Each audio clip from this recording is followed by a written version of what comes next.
Kembali kami mengucap Tuhan, karena Engkau begitu mengasihi kami dan memelihara kami di dalam istirahat kami semalam dan bangunkan kami pagi ini. Kiranya Roh Kudus memenuhi setiap hati pikiran kami dan menolong kami mengerti akan firman-Mu dan mengerjakannya di dalam hidup ini. Kami percaya Tuhan, Engkau akan bangunkan lagi sahabat-sahabat kami yang lain untuk boleh bersekutu bersama kami pagi ini, menikmati kasih kemurahan-Mu. Terima kasih Bapa dalam sorga, dalam nama anak-Mu, Tuhan Yesus Kristus, kami berdoa dan mengucap syukur. Haleluya. Amin.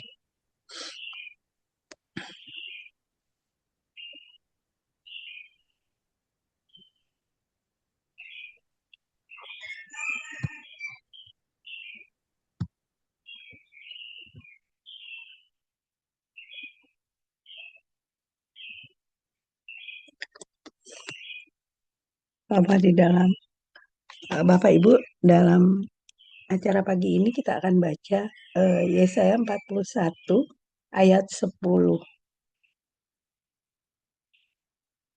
Janganlah takut sebab aku menyertai engkau. Janganlah bimbang sebab aku ini Allahmu. Aku akan meneguhkan bahkan akan menolong engkau.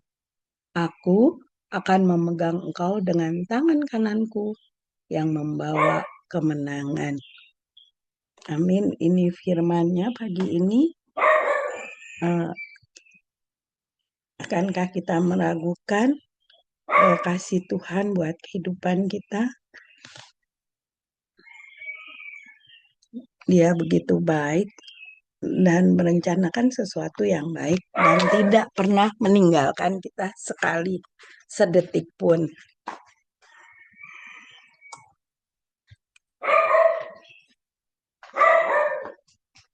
Jadi dengan firman yang pagi ini kita baca, biarlah kita selalu percaya yang penting saya belajar dari perjalanan hidup ini bahwa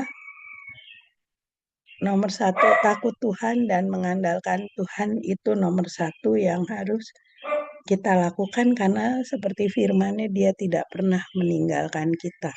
Dan jangan pernah iri hati. Karena dengan iri hati kita akan repot sekali membanding-bandingkan apa yang ada pada kita dengan orang lain.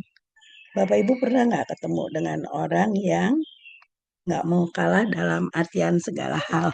Kita cerita penyakit kita misalnya, lalu dia lebih sakit lagi karena nggak mau kalah itu. Dia yang paling sakit, dia yang paling mengalami kesusahan. Pernah kan? Pasti pernah ketemu dengan orang seperti itu. Nah, belajar lagi bahwa Tuhan punya rencana yang indah buat setiap kita, bahwa Dia tidak pernah meninggalkan kita, tangannya memegang kita, itulah yang saya jalani dalam perjalanan hidup ini. Kami pernah tinggal lama di Purwakarta. Pada waktu itu Inggit masih kecil, dan kalau ke Jakarta, kalau papanya tidak berencana ke Jakarta, sedangkan kami ada acara di Jakarta, kami naik bus dari Purwakarta ke Jakarta.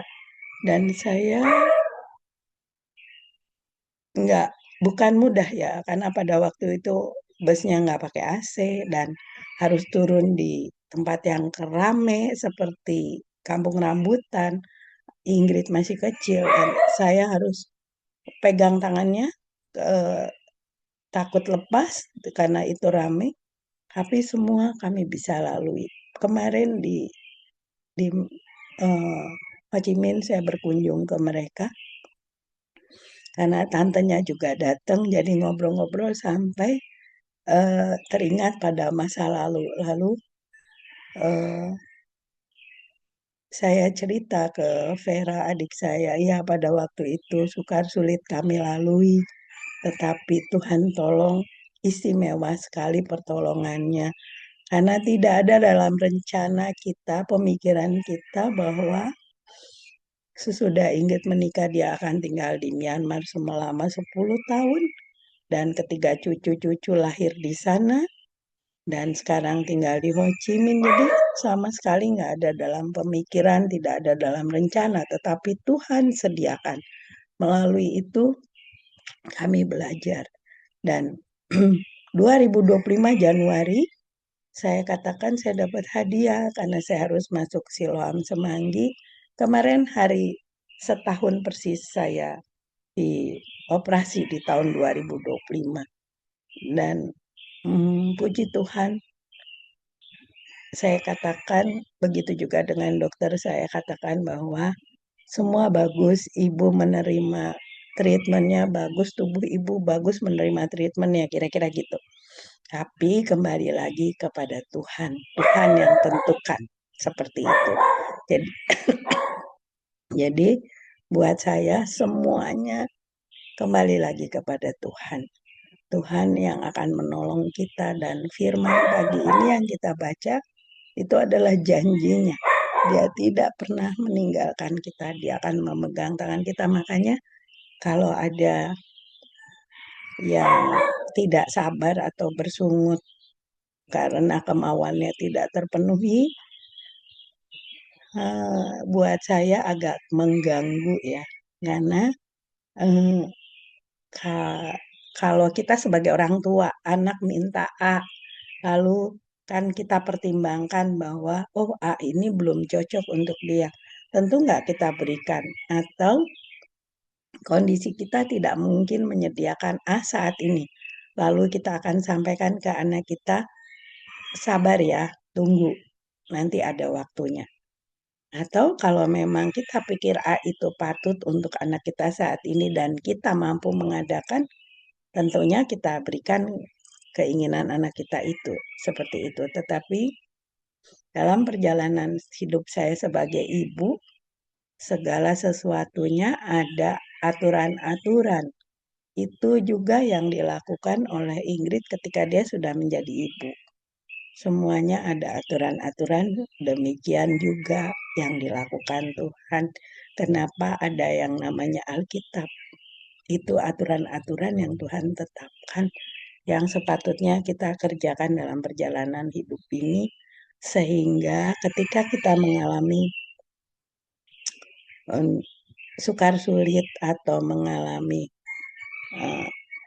permohonan kita tidak langsung dijawab, kita boleh bersabar dan mengerti bahwa rencananya jauh lebih indah dari apa yang kita pikirkan. Ketika saya menceritakan pengalaman saya 1 tahun kemarin ke Vera dan Tasya anaknya, Ingrid nyeletuk, Tuhan tolong mama. Karena Vera tanya, apa yang diangkat, seperti apa bentuknya. Saya bilang saya nggak mau lihat, pokoknya Tuhan, saya percaya Tuhan sudah tetapkan dokter yang menolong saya. Lalu Ingrid yang bilang, kira-kira segini loh tante, dia bilang gitu. Kok Ingrid tahu? Iya, aku dikasih lihat. Jadi dia teleponan terus dengan tulangnya, karena mereka yang jaga saya setahun yang lalu itu. Dan ketika saya menelpon dia sesudah operasi video call, saya lihat dia habis menangis. Anak itu jarang sekali menangis karena sudah terlatih menghadapi kesukaran, kesulitan. Tapi saya tahu dia menangis kemarin itu, tahun lalu itu, pasti di dalam doa. Karena ada masa kita berdoa, di luar kemampuan kita, kita mengucurkan air mata. Dan Tuhan berjanji, dia akan merangkai air mata kita menjadi mutiara, menjadi permata. Jadi, begitulah perjalanan hidup ini, Bapak Ibu, buat Barita tidak mudah. Tetapi saya selalu katakan, Tuhan sediakan yang terbaik buat kita. Percaya saja, sabar saja, dan dia akan tuntun kita untuk mengerti rencananya yang indah pada akhirnya. Untuk Ibu Anita, Pak Raffles, begitu juga dengan Pak Beni, Pak Herminus, dan Pak Lukas. Saya percaya pengalaman Bapak Ibu jauh lebih istimewa dari saya. Kita boleh percaya kepada Tuhan dan bersabar dan mengerti rencananya adalah yang terindah. Kalau orang lain sudah panik, karena adik-adik saya yang panik ketika saya telepon menuju WA, menuju ruang operasi, saya baru WA adik-adik saya yang lainnya.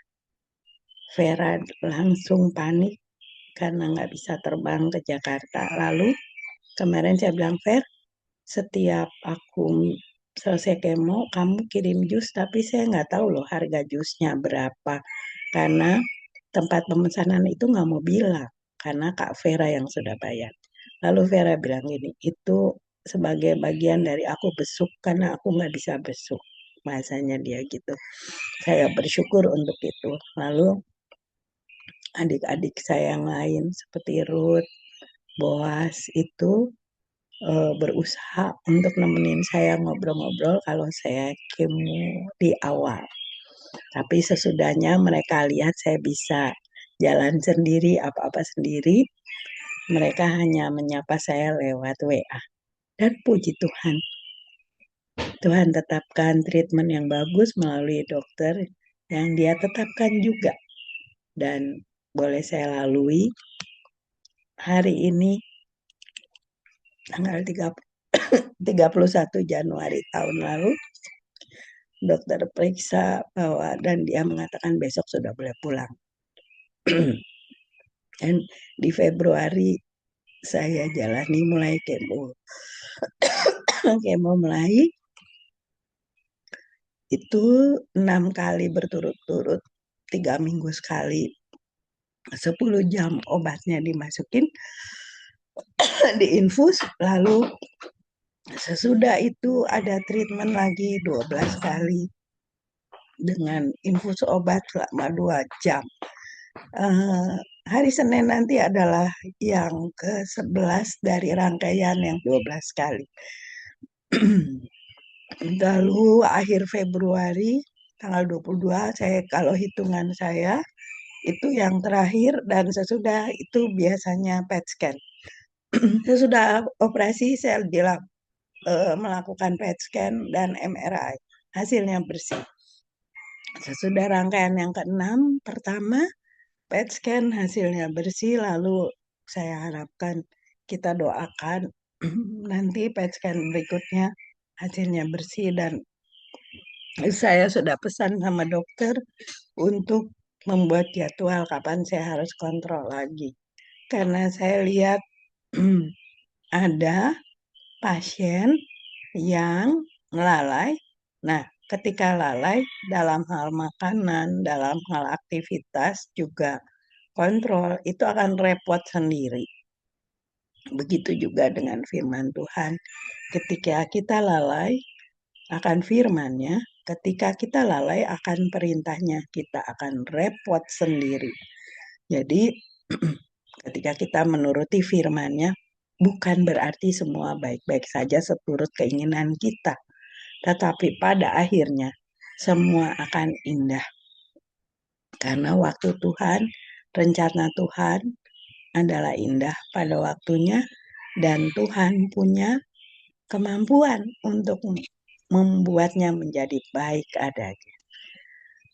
Demikian sharing saya pagi ini. Mari kita bersatu di dalam doa. Bapa, terima kasih untuk kasih kemurahan-Mu bagi kehidupan kami yang senantiasa mendukakan hati Tuhan dalam segala hal, dalam pikiran, perkataan, perbuatan kami. Biarlah Tuhan ajari kami terus. Tuhan mau mengampuni dosa kami, Tuhan mau pimpin kami untuk mengerjakan apa yang terbaik yang Tuhan kehendaki kami kerjakan dalam hidup ini. Bawalah kami berjalan dalam kebenaran-Mu dan ajarlah kami sebab Engkaulah Allah yang menyelamatkan kami. Kau kami nantikan sepanjang hari. Tubuh, roh, dan jiwa kami serahkan dalam tangan pengasihan-Mu saja. Dalam nama anak-Mu, Tuhan Yesus Kristus, kami berdoa dan ucap syukur. Amin.